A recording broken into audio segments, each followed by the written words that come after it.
Hello, I'm Sylvia Wulf, and I'm the President and CEO of AquaBounty.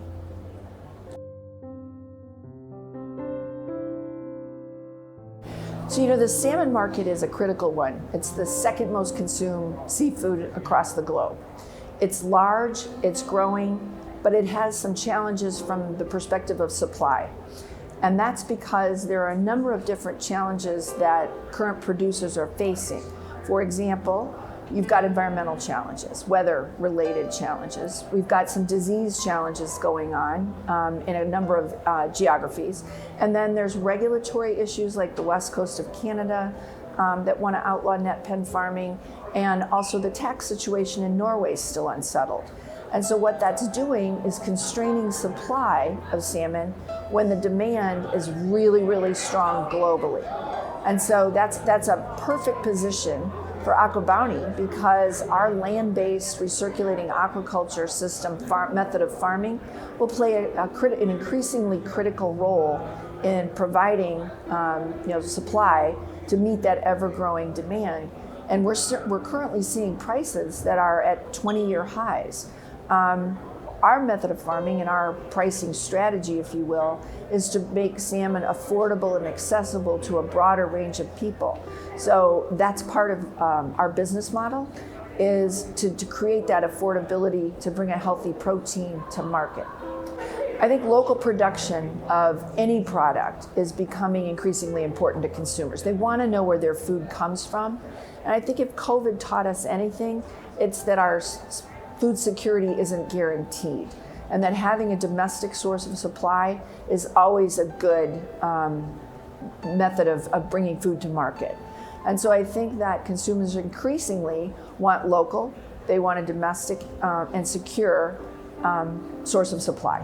Consumers also are very aware of environmental impacts. There's been a lot of discussions around greenhouse gases, carbon footprint, and salmon, unfortunately, has a carbon footprint that isn't necessarily best for the environment. But that's simply because our current farming methodology requires us to farm in waters that are cold, but a lot of the markets are like the US, where you don't have the ability off the coast to be able to farm salmon. And so we're importing 400,000 roughly metric tons a year with a carbon footprint that isn't necessarily best for the environment. AquaBounty's pricing strategy is definitely to be competitive.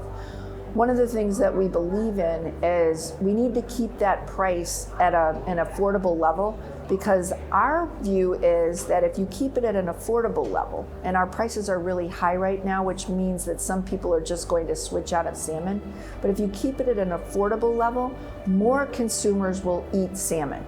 And so we want to make sure that we are at a competitive price point so that we can attract more consumers into the salmon category. So we operate currently 2 farms. One is a broodstock facility on Prince Edward Island in Canada, so that's where all of our eggs are coming from. We operate a farm just north of Indianapolis in Albany, and we've been harvesting there for well over a year and selling all of the output, but it's a relatively small farm. And then we're building a 10,000 metric ton farm in Pioneer, Ohio. And we are under construction. We are working on the first phase, which would be things like incubation, first feeding, nursery, and early rearing. And we're getting ready to finalize the designs for the second part of that farm. And that construction would begin probably sometime mid this summer. So our current farm, just to give you a perspective, our farm in Indiana has the capacity to be able to produce roughly 1,200 metric tons. The farm in Ohio will produce 10,000 metric tons. So it's about 8 times the size of what we could capably do in Indiana.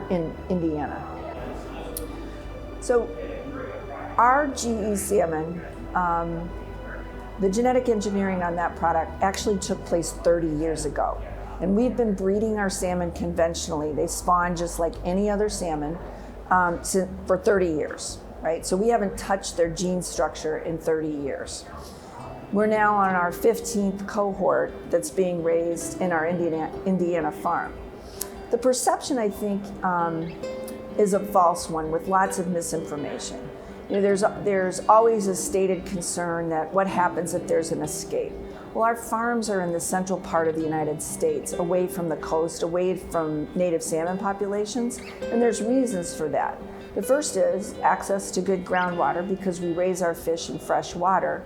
And the second is, we are required by the FDA to have several layers of physical containment so that there's no chance of escape. And the fish that we bring into those production facilities will be sterile females. So when activists talk about the risk of escape, we haven't had an escape ever in 25 years. And what I would say to the activists, and I think most consumers are starting to recognize this, is using tools like biotechnology to be able to feed 9 billion people. We've got to have a productive food supply, and the old methods aren't going to get us there. So products like ours are really going to play an important role in feeding the planet and protecting the planet going forward. And so we're seeing a real shift in terms of how consumers perceive biotechnology and what its benefits can be. And we believe that that's going to affect our fish positively.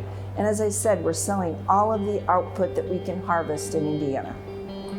I thank you very much for the opportunity to share our story.